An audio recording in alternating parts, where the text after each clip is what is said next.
The trial conducted before this tribunal began over 8 months ago. The record of evidence is more than 10,000 pages long, and final arguments of counsel have been concluded. Simple murders and atrocities do not constitute the gravamen of the charges in this indictment. Rather, the charge is that of conscious participation in a nationwide government-organized system of cruelty and injustice in violation of every moral and legal principle known to all civilized nations. The tribunal has carefully studied the record and found therein abundant evidence to support, beyond a reasonable doubt, the charges against these defendants.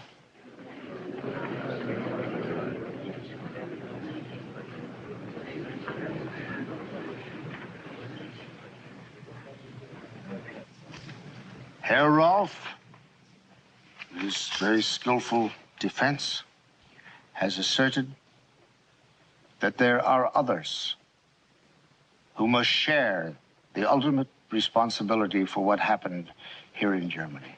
There is truth in this. The real complaining party at the bar in this courtroom is civilization. But the tribunal does say that the men in the dock are responsible for their actions. Men who sat in black robes in judgment on other men. Men who took part in the enactment of laws and decrees, the purpose of which was the extermination of human beings. Men who in executive positions actively participated in the enforcement of these laws, illegal even under German law.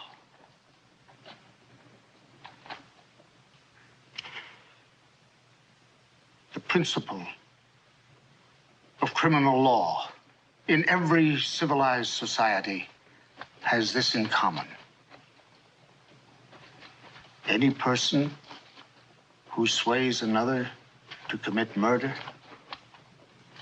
any person who furnishes the lethal weapon for the purpose of the crime, any person who is an accessory to the crime is guilty.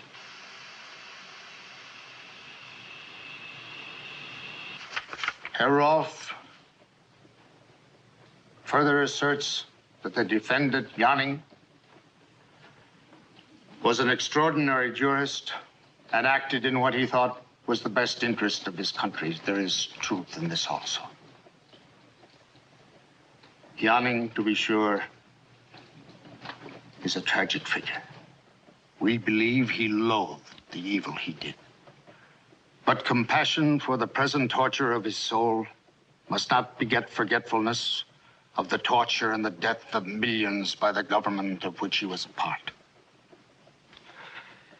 Janning's record and his fate illuminate the most shattering truth that has emerged from this trial.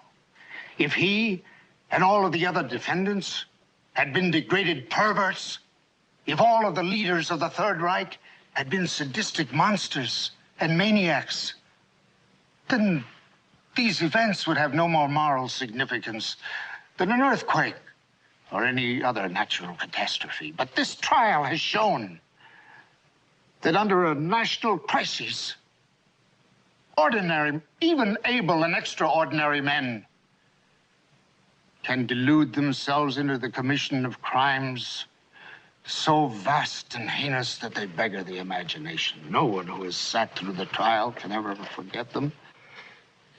Men sterilized because of political belief, a mockery made of friendship and faith, the murder of children. How easily it can happen. There are those in our own country, too, who today speak of the protection of country, of survival. A decision must be made in the life of every nation at the very moment when the grasp of the enemy is at his throat, then it seems that the only way to survive is to use the means of the enemy, to rest survival upon what is expedient, to look the other way. Well, the answer to that is survival as what? A country isn't a rock. It's not an extension of oneself. It's what it stands for. It's what it stands for when standing for something is the most difficult. Before the people of the world, let it now be noted that here in our decision, this is what we stand for: justice, truth, and the value of a single human being.